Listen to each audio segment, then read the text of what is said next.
শ্রমিকদের শোষণ করছে, যারা সনাতনী পদ্ধতিতে এই কাজগুলো করতে করে দীর্ঘ সময় কাজ করতে পারত, মজুরি পেত, তাদের হক কারা নষ্ট করছে আমরা জানি কিনা? মোর ভাই বাপ দাদা চাচা মা বইলা শুনে নাও, এই পঞ্চগড় এই যে ৮-১০টা লোক মিলে পাথরের বালু তুলে এনে পঞ্চগড় যে একটা ধ্বংসের দিকে ভূমিধ্বসের দিকে লেগে আছে, এইটার ফল আমার লক্ষ লক্ষ মানুষ, আমার পরবর্তী ছোঁয়া সবাইকে এটা ফল করতে হবে। এমন অনেক পুলিশ আছে যাই কাঁচা সারবার আগর মুখ এনে আগর টাকা দিব হবে, আগর তারপর যে পুলিশ ভালো তাকে আমরা সম্মান করবো, মাথায় উঠে রাখবো। কিন্তু কোন পুলিশ কামদারি ইউনিফর্ম পরা চোর বাটপার জায়গাবাসকে পঞ্চগড়ে জায়গা দেওয়া হবে না। ওয়ালটন এখন দেশের সীমানা পেরিয়ে পৌঁছে গিয়েছে 50টিরও বেশি দেশে। ওয়ালটন, ঘরে ঘরে বিশ্বজুড়ে। এই রাস্তার নারীরা, এই ফুটবলের লড়াকুদের সৈনিকরা পঞ্চগড় থেকে ঢাকায়, এরা হাসিনার বিরুদ্ধে না দাঁড়ালে হাসিনার পক্ষে হইত না। কেউ কি আগে ভাবছিল যে হাসিনার মতো একজন ফেরাউনের ৩৬ দিনে পতন হয়ে যাবে? পঞ্চগড়ে হাসিনার চেয়ে বড় ফেরাউন নাই। যারা চোর বাটপার তাদের কোন জায়গা ছোট, আমাদের শুধু সাহস দিয়ে তাদের সামনে দাঁড়াতে হবে। এই জায়গার নেতা নামক কিছু চেষ্টা ওই টেন্ডারবাজি করে, ওই যারা এই ধরনের কাজ কাম করে কন্ট্রাক্টরদের সাথে ডিল করে অর্ধেক টাকা পকেটে ঢুকায় ফেলে।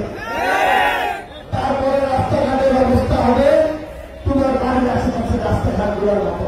পঞ্চগড়ের ভাগ্য পরিবর্তন করার জন্য তোমার সবাই একসাথে কাজ করা লাগবে। বয়সে যদি কাজ হলে তাহলে ১৬ বছর হাসিনা পতন হওয়া লাগবে, আমি অনেক আগে পতন হয়ে গেলে। তোমার ছোঁয়ার বয়সে এই জায়গায় যে আছে ছোঁয়া, ওই সাহস আছে, দূরদর্শী পড়াশোনা বিচক্ষণতা সব আছে। পঞ্চগড়ের দুর্নীতি শেষ করা লাগবে। ভূমি অফিসার আগর টাকা না দিলে একটা কাজ হয় না, টাকা দেওয়ার কোনো কাজ হয় না। এই চুরি বাটপারি পঞ্চগড় ভরে গেছে, এই চুরি বাটপারি একসাথে বন্ধ করা লাগবে। যে মানুষটা ভালো, যে মানুষটা পঞ্চগড়ের জন্য কাজ করবে, সে যেই দলেরই হোক, তাকে ভোট দেওয়ার মতো সব সাহস থাকা লাগবে। ভোটের আগের দিন কিংবা ১ মাস আগত ২০০, ৫০০, ১,০০০ টাকার জন্য ৫ বছরের সবচেয়ে বড় গণতান্ত্রিক অধিকার ভোটাধিকারটা যদি বিক্রি করে দেন, একটা দলের কাছে যদি বিবেক বিক্রি করে দেন, একটা মার্কার কাছে যদি নিজের মস্তিষ্কটা বিক্রি করে দেন, তাহলে এই পঞ্চগড়ের উন্নতি হবে না। দল, মার্কা, ব্যক্তি, পরিবারের কাছে অন্ত না হয়ে, দাস না হয়ে, দোষামতি না করে, তেলবাজি না করে, যে ভালো সে যেই দলের হোক না কেন, যে পঞ্চগড়ের জন্য কাজ করবে, যেই দলের হোক না কেন, যে জনগণের কাছে আসবে, সে যেই দলের হোক না কেন, তাকেই সমর্থন দিয়ে আগামী সংসদে পাঠাবেন।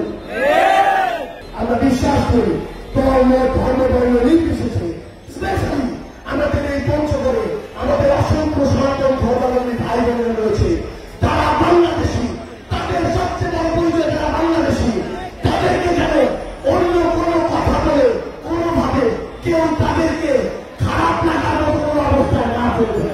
এটা আমাদের সবার মনে রাখতে হবে। আমাদের সবার দায়িত্ব নিতে হবে, পঞ্চগড় হিসেবে সবাইকে ধারণ করতে হবে, তাহলে এই পঞ্চগড় বাংলাদেশের কাছে দৃষ্টান্ত হতে হবে।